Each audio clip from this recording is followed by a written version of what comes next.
তো দেখো বন্ধুরা, আজকে আমি একটা বড় দেখে তরমুজ কেটে নিয়েছি।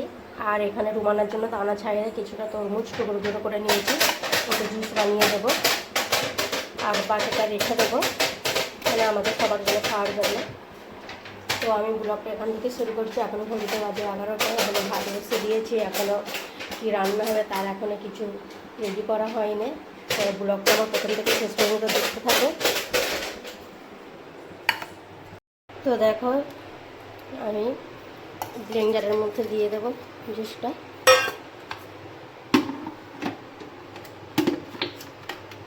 আর এই চকগুলো দেওয়া হয়েছে কারণ মানে এত পরিমাণে পিঁপড়ে হয়েছে না, মানে একটু কিছু রাখলে পিঁপড়ে ভর্তি হয়েছে, ওই জন্য এই চকটা দিয়ে রেখে দিয়েছি। আর রোজে মুছেও নেই, এখনও মোছা হয়নি। তো দেখো, আমার জুসটা ভালো করে আমি ব্লেন্ড করে নিয়েছি। কতটা সুন্দর হয়েছে। এবার আমি ছেঁকে নেবো ভালো করে।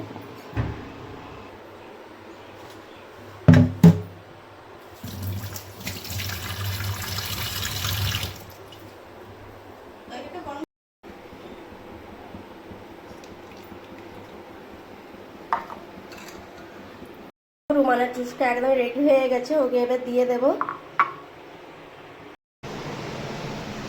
তো দেখো, এখানে মাছের ঝাল বসিয়ে দিয়েছি। আর এখানে মাছ রয়েছে, এখানে ডাল সেদ্ধ হচ্ছে, আর ভাতটা হয়ে গেছে। আর এখানে চিকেন কষা রয়েছে কালকে কিছুটা। আজকে রান্না এতটুকুই হচ্ছে, মাছের ঝাল। আর তার সঙ্গে রুমানের ডালও করে নেবো, অল্প করে ডাল আলু। আজকে মাছের ঝাল হচ্ছে, ডাল ভর্তা, ডাল আর চিকেন কষা কিছুটা রয়েছে।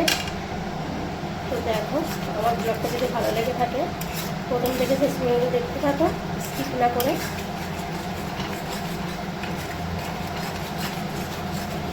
এই মাছটা হলো পাঙাশ মাছ, ফ্রিজে রাখা ছিল আগের দিনে।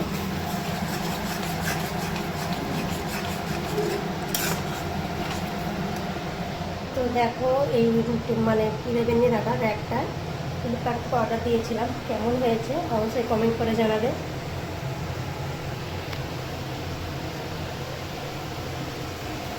এইগুলো ফ্লিপকার্ট থেকে অর্ডার দেওয়া। তো দেখো, টাইমটা চলে যাচ্ছে, কম করে দেবো।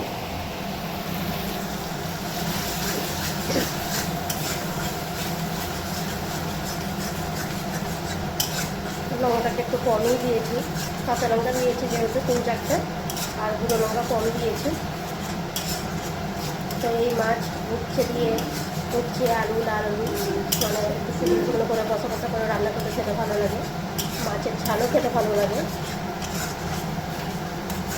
তো আমাদের একসাথেও অনেকটাই মাছ কিনে নেওয়া হয়েছিল, একবার রান্না হয়েছে, এখনও রয়েছে, আর একবার হচ্ছে আজকে। ডাল সেদ্ধ,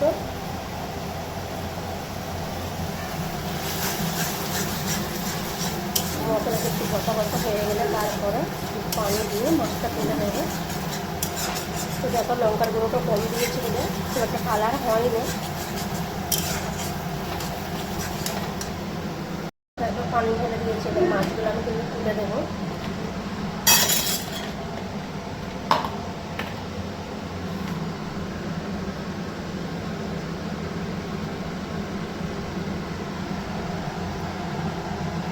বাড়িতে এই মাছ আমরা যে শাশুড়ি বউ ছাড়া কেউ খাই না, এমনিতে আমাদের বাড়িতে মাছ কেউ খাই না, আমরা যে শাশুড়ি বউ ছাড়া।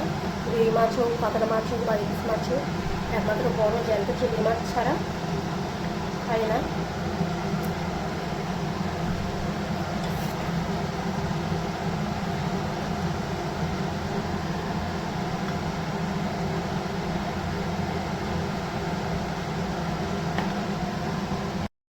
এর মধ্যে আমি ডালের জন্য অল্প করে রসুন থেতো করে নিয়েছি। তো এই খাবারটা কেমন লাগছে তোমাদের অবশ্যই কমেন্ট করে জানাবে, এখানে দেখা থেকে কিনেছিলাম। ডাল সেদ্ধটা একদম বসা বসা হয়ে গেছে, গ্যাসটা বন্ধ করে দেবো। তো ডাল সেদ্ধ একটু বসা বসা হলে কিন্তু ভর্তাটা খেতে ভালো লাগে। তো আজকের রান্নাটা আমি তোমাদের সাথে শেয়ার করছি, কেমন লাগে তোমাদের অবশ্যই কমেন্ট করে জানাবে।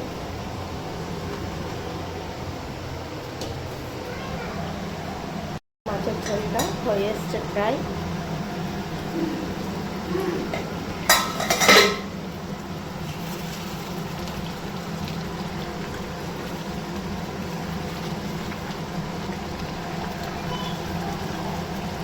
কারণ এই মাছে বেশি কিন্তু ঝোলে রাখলে কিন্তু একদম ভালো লাগে না, মানে বসা বসা একটু কারি কারি মতন হলে খেতে কিন্তু ভালো লাগে, টেস্ট হয়।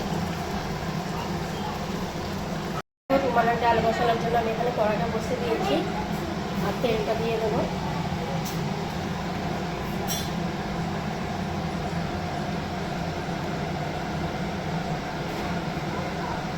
অল্প ডাল, খুব বেশি তেল দেবো না, কম করেই দেবো।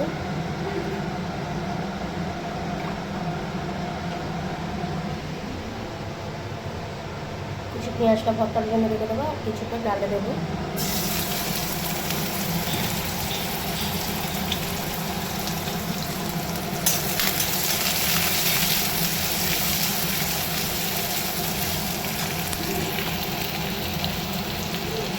আলুটাও পেঁয়াজের সাথে ভেজে নেবো।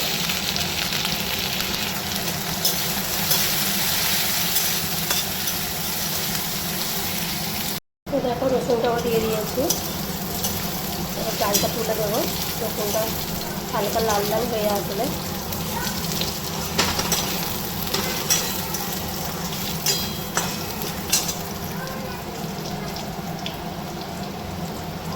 দেখো এক এক করে আমি লঙ্কা ছাড়া আমি সব রকম মশলা দিয়ে দিয়েছি। ছাড়া করে পানিটা দিয়ে দেবো। তো দেখো হামানে রসুন খেতে করেছি, হামানে পানি দিয়ে এই পানিটা আমি দিয়ে দেবো।